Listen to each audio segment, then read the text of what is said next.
यह महत्वपूर्ण इसलिए हो जाता है कि 2024 के चुनाव से पहले दावे चाहे जितना भी भारतीय जनता पार्टी कर ले, लेकिन नीतीश कुमार के अलग होने के बाद उसकी ज़मीन खिसकी हुई है।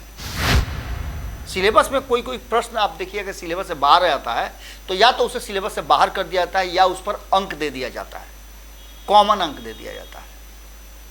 यह सिलेबस से बाहर का प्रश्न है और इस प्रश्न का हल भारतीय जनता पार्टी खोजने में लग गई। इन सब को जोड़ करके एक एक प्रतिशत वोट ला करके भारतीय जनता पार्टी हर हाल में, जो आपको बार बार समझा रहे हैं कि 49 और 51 का प्रतिशत पैदा करना चाहती है, अंतर पैदा करना चाहती है और इसी अंतर से वो वोट। नमस्कार, एक बार फिर से आपका बहुत बहुत स्वागत करते हैं, अभिनंदन करते हैं। और आज गेम समझिए जो लेकर के हम आए हैं उसमें आपको कुछ बहुत ही महत्वपूर्ण बातें बताने जा रहे हैं। यह महत्वपूर्ण इसलिए हो जाता है कि 2024 के चुनाव से पहले दावे चाहे जितना भी भारतीय जनता पार्टी कर ले, लेकिन नीतीश कुमार के अलग होने के बाद उसकी ज़मीन खिसकी हुई है और भारतीय जनता पार्टी ये नहीं चाह रही है कि उसकी लड़ाई सीधे नीतीश कुमार से हो, क्योंकि लोकसभा में वो नीतीश कुमार से लड़ना ही नहीं चाहती है। उसकी लड़ाई सीधे तौर पे लोकसभा में नीतीश कुमार को छोड़ करके वो तेजस्वी यादव से लड़ना चाहती है। इसके पीछे का रीजन हम आपको बताएंगे। लेकिन 2025 का चुनाव जो है उसे वो नीतीश कुमार के साथ लड़ना चाहती है, बल्कि वो तेजस्वी यादव को सीधी लड़ाई से दूर रखना चाहती है। इसके पीछे का कारण है, इन दोनों चीज़ों को देख लीजिए आप तो नीतीश कुमार के रहने से असर पड़ा है। 2014 का चुनाव, 2019 का चुनाव, दोनों चुनाव को आप देखें तो दोनों में बहुत ज़्यादा अंतर नज़र नहीं आ रहा है, लेकिन नीतीश कुमार इसमें बड़ा अंतर पैदा कर दे रहे हैं। अगर 2014 के चुनाव की बात करें तो जिसका हम लोग पहले से भी जिक्र करते आ रहे हैं कि सबसे बड़ी बात ये हुई थी कि भारतीय जनता पार्टी उसके खेमे में, एनडीए के खेमे में जो दल थे आज भी वहाँ लगभग पहुँच चुके हैं। 2014 में भारतीय जनता पार्टी के साथ एलजेपी थी। भले ही एलजेपी दो पार्ट में बट गई है, लेकिन दोनों एलजेपी भारतीय जनता पार्टी के साथ खड़ी है। भारतीय जनता पार्टी की नीतियों को लेकर के लगातार चर्चा कर रही है, उसको लेकर के नीतीश कुमार को नीचा दिखाने की कोशिश कर रही है। तो वहीं उपेंद्र कुशवाहा जो जदयू में ज्वाइन कर लिए थे 21 में, उन्होंने भी जदयू छोड़ दिया है। अब वो 2014 की तरह भारतीय जनता पार्टी के हिस्सा हैं, यानी एनडीए के हिस्सा हैं।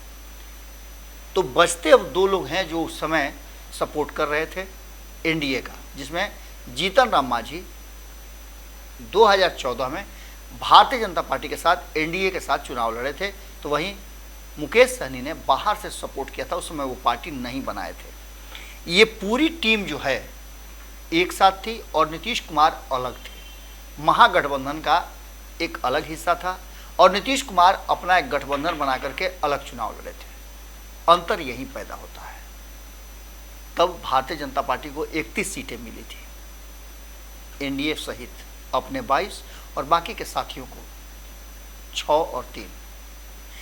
अब इन सारी चीज़ों को अगर जोड़ करके देखा जाए तो 2014 में भारतीय जनता पार्टी 31 सीट लेकर के आती है और 2019 में वही भारतीय जनता पार्टी नीतीश कुमार के साथ आ जाने से भले अपने कम सीटें लाती है, समझौता करके नीतीश कुमार को अपनी जीती हुई सीटें भी छोड़ने के लिए मजबूर हो जाती है, लेकिन जीत करके एनडीए कितना सीट आता है? 39 सीट।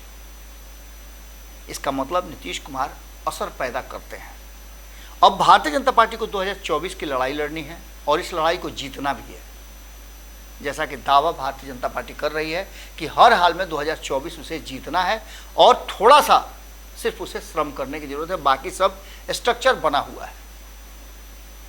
सिलेबस में कोई प्रश्न आप देखिए अगर सिलेबस से बाहर आता है तो या तो उसे सिलेबस से बाहर कर दिया जाता है या उस पर अंक दे दिया जाता है, कॉमन अंक दे दिया जाता है। यह सिलेबस से बाहर का प्रश्न है और इस प्रश्न का हल भारतीय जनता पार्टी खोजने में लग गई है।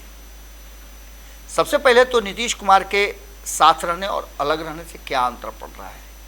तो जो 2014 का फॉर्मूला है, उस फॉर्मूले के हिसाब से भारतीय जनता पार्टी को हम 2014 और 24 के बीच में तुलना इसलिए कर रहे हैं कि 2019 में बिल्कुल अलग परिस्थिति थी और आज जो लोग एनडीए में थे वो फिर से एक बार एनडीए की तरफ मूव कर गए हैं, और जो लोग एनडीए से बाहर थे वो फिर से एनडीए से बाहर है।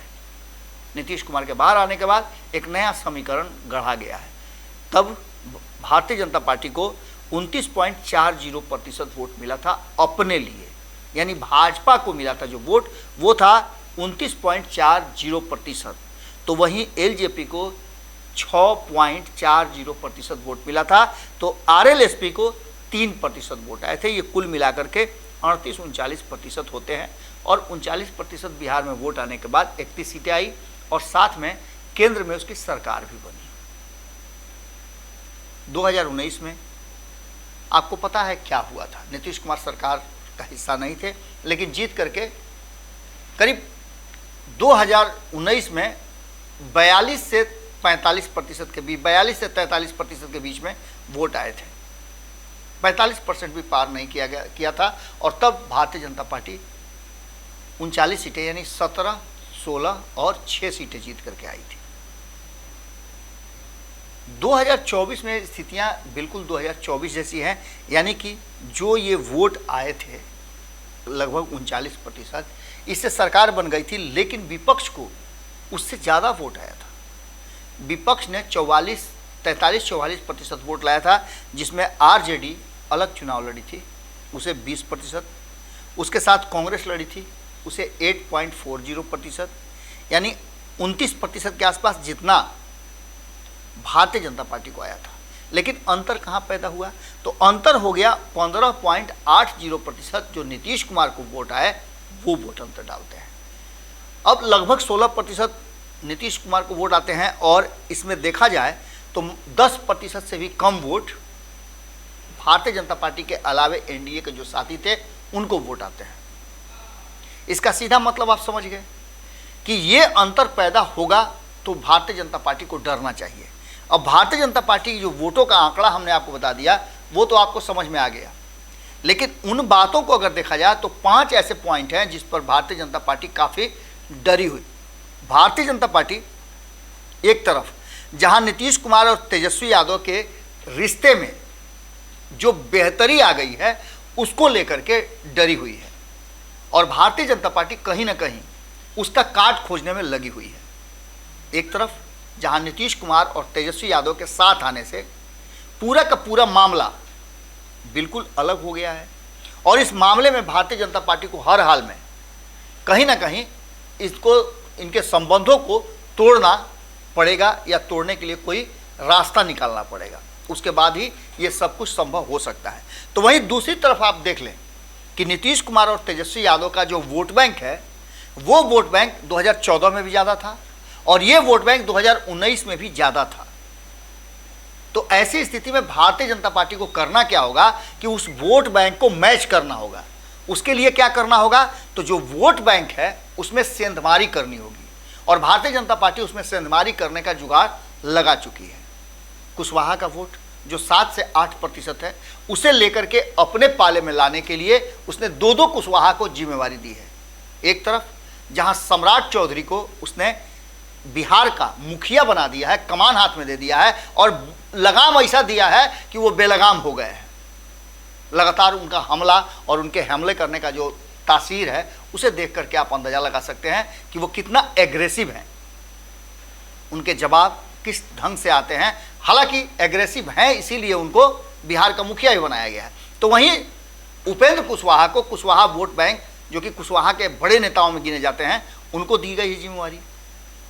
ऐसी स्थिति में जो 7 से 8% वोट नीतीश कुमार को जाता था वो वोट अब भारतीय जनता पार्टी अपने खेमा में लेना चाहती है।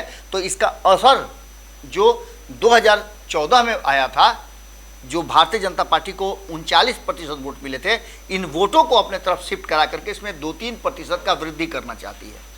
तो ये वोट बैंक हो जाएंगे 42 से 43%।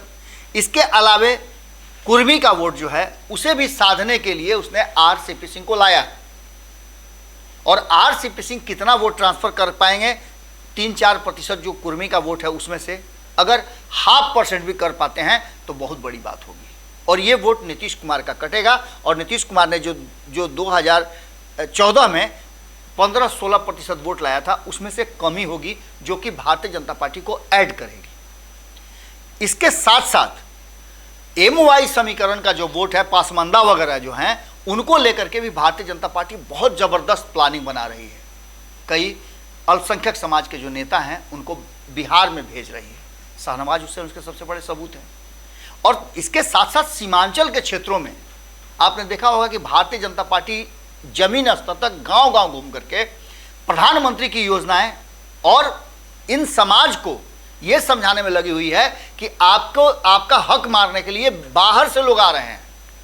ये नीतीश कुमार की कमजोरी है जिसको हम कभी नहीं होने देंगे और बाहर के लोगों को नहीं आने देंगे। इसको लेकर के भी NRC वगैरह की चर्चा आप सुने ही होंगे। अब इन सब बातों में एक तो यह है कि नीतीश कुमार के वोट बैंक को खींचना है, तो दूसरी तरफ RLJD, इसके अलावा RLJP,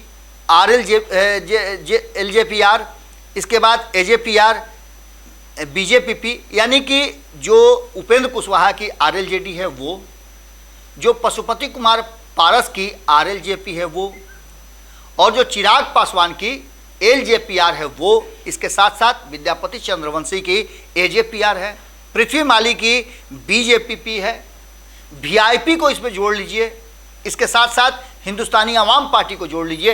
इन सब को जोड़ करके 1-1% वोट ला करके भारतीय जनता पार्टी हर हाल में, जो आपको बार बार समझा रहे हैं कि 49 और 51 का प्रतिशत पैदा करना चाहती है, अंतर पैदा करना चाहती है, और इसी अंतर से वो वोट एक बार फिर से ला करके बिहार से अपने यात्रा की शुरुआत दिल्ली तक की करना चाहती है।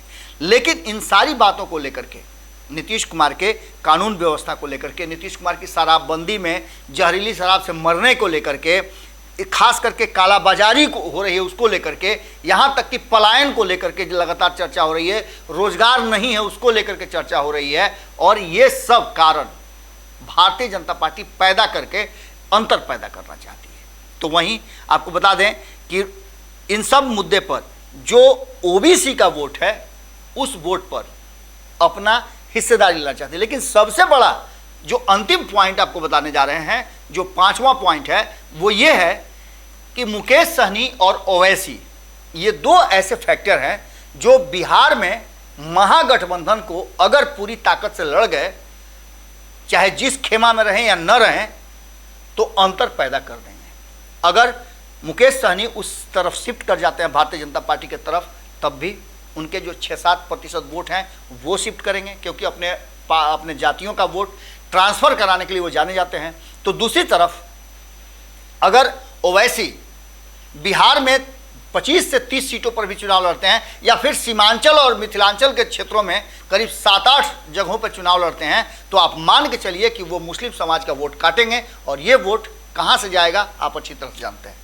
भारतीय जनता पार्टी ने चौपर बिछा दिया है, अब उस पर चाल चलना है। कौन चाल चलता है, कौन नहीं चलता है, लेकिन एक बात मान के चलिए कि यही कारण है कि भारतीय जनता पार्टी नीतीश कुमार से सीधा भिड़ंत नहीं चाहती है। नीतीश कुमार के वोट बैंक को अपने तरफ करने के लिए, और उसके बाद ही वो नीतीश कुमार से सीधा भिड़ना चाहती है। इसके लिए हमने कोशिश किया उन 5 कारणों को समझाने का। यदि गेम समझ में आया तो कमेंट बॉक्स में अपनी बात जरूर लिखिएगा। बहुत बहुत धन्यवाद, नमस्कार। वीडियो पसंद आई और वह बिहार के राजनीति और बिहारियत से सरोकार रखेनी तो सब्सक्राइब बटन दबा के चैनल के सब्सक्राइब कर ली। ओजे एगो घंटी बा, ओकरा बटन दबा देला से कुल सटीक और मारक खबर रुआ मुफ्त में मिल जाई। अगर रुआ पत्रकारिता के हमनी के नया प्रयोग में सहयोग कर चाहतानी तो ज्वाइन बटन दबा दी। पेटीएम नंबर नोट कर ली 9386816700। धन्यवाद।